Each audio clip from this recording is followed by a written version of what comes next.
So today I want to talk about how we learn licks, how we can make the most out of that process, and how we can turn each lick that we learn into 3, 5, 10 different kinds of licks depending on our creativity. You don't need to know a lot of theory to do this, but it'll certainly help. So there will be some simpler ways to kind of internalize and expand on licks that you learn and some more complicated ways. I'll be taking a lick from a Kingfish solo, and if you don't know who Kingfish is, he's an awesome blues guitar player. I highly recommend you check him out. And of course, if you like what you see here today or get something from today's video, please consider commenting, liking, subscribing. It helps me out and I really appreciate it.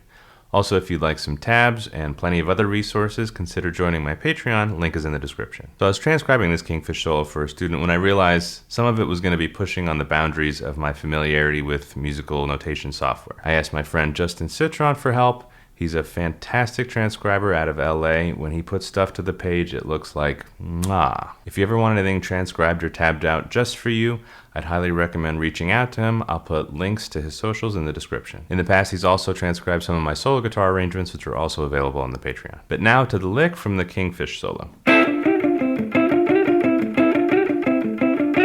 It's a really nice idea based around thirds.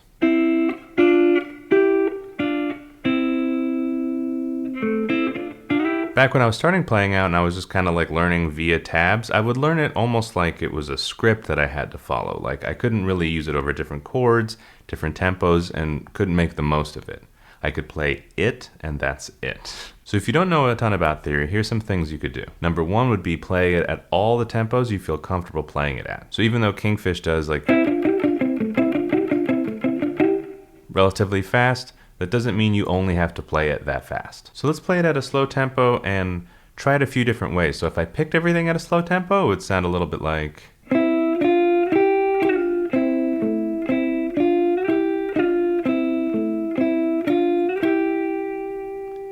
If I tried not to pick every single time,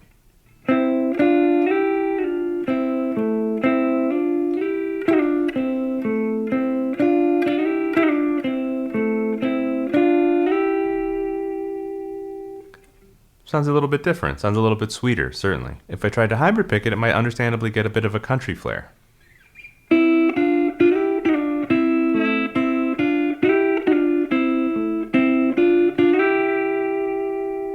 Also, I could switch pickups, which is important because Kingfish was playing this on the neck pickup, but if I take it to the bridge, how does it sound?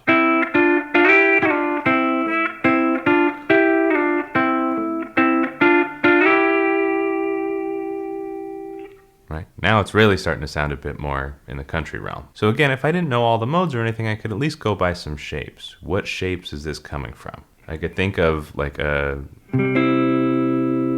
3, 5, 5, 5, kind of like C shape, and go, okay, well it starts at the top part of that C shape, right? If I'm playing 3, 5, 5, 5, the first part of the lick is 5, 5, and then going. So if I see it in relation to a chord shape, sometimes it's a little easier to visualize because I can just move that chord around, right? Do a C, F, C, and then thanks to visualizing the lick around that C chord initially, that specific shape, I can just find another shape and play the exact same lick kind of in relation to that area. Kind of like this. I'll do it slow.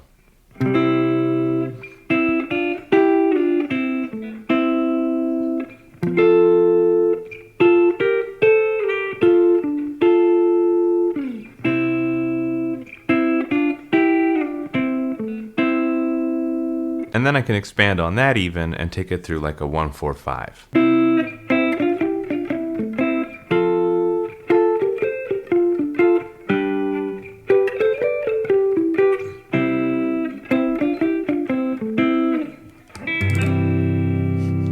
So something important to note here is that you can hear pretty clearly that it's the same pattern, same kind of idea, just over different chords. I'm not really highlighting different modes here because that would sound more like this.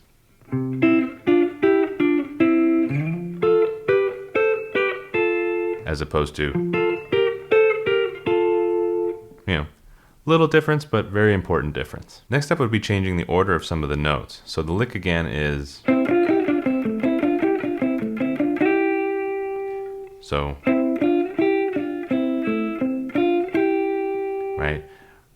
straight up. So if I'm able to skip some notes,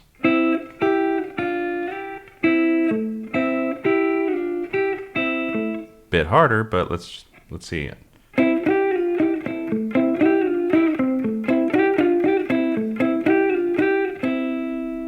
So let's try one more.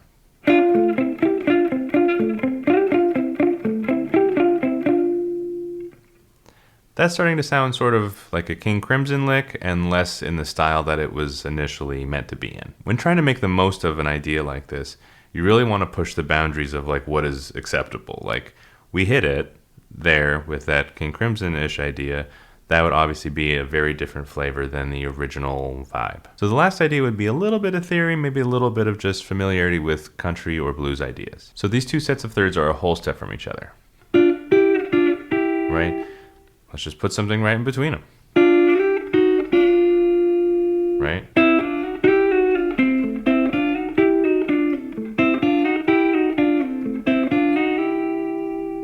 We could do that, or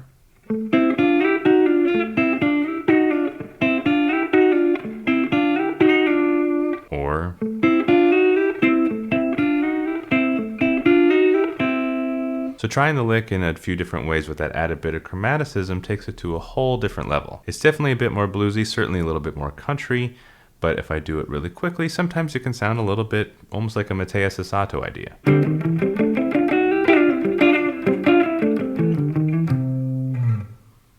Certainly Matthias-ish. Now, if you know a bit of theory, you can take it over different kinds of chords. So thinking of this idea from a more theoretical standpoint, I would see this lick as first, third, second, fourth, third, fifth, second, fourth, first, third, sixth, back. First and third of a chord, second, fourth of the scale or mode, third and fifth, back, back, the sixth, and then return.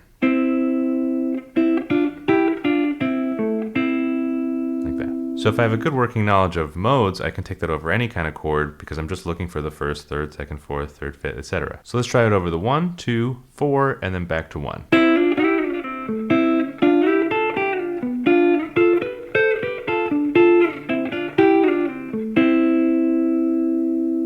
That obviously has quite a different character over different kinds of chords. Let's try it over a few others.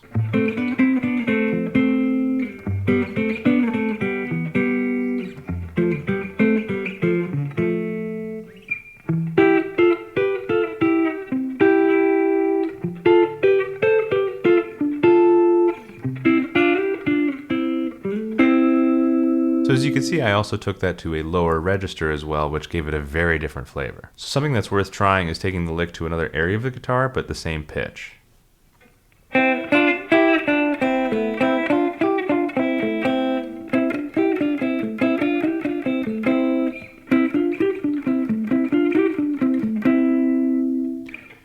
then, of course, altering the pitch, taking it maybe an octave up in this case.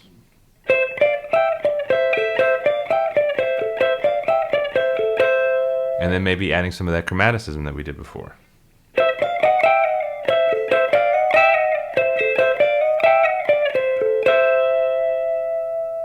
So as you might recall, the original lick was just... And now we have...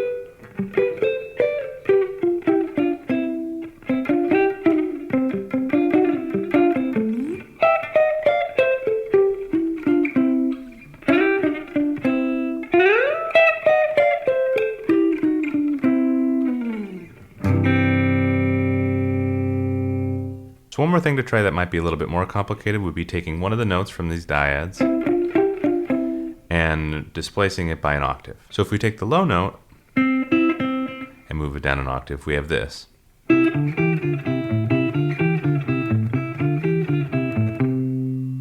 So if I take the high note from the two notes, move it down an octave. We have this, although I might play it the more guitar-friendly, this voicing.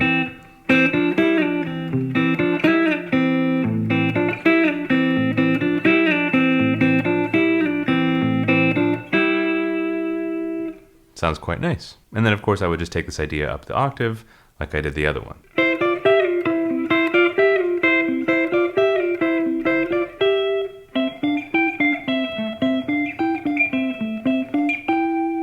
And then again from there, apply everything that I did earlier to those kinds of voicings.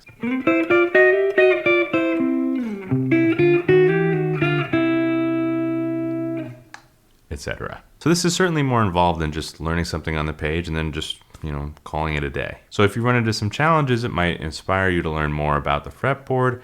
It might inspire you to be more creative with what you know. Both instances are a win in my book. I also like this approach because instead of having one lick with one vibe for one scenario, you have an idea behind a lick that you can do whatever you want with. So if you happen to be learning a solo right now, I'd highly consider taking some of these approaches to each of the licks in that solo. And if you're not learning a solo right now, by all means, either subscribe to the Patreon and get a whole bunch of licks via tab, or look up a favorite solo, look up a favorite lick, and try this approach with that. Hope you have a lot of fun trying it out. So thanks very much for watching, and I'll see you all next week.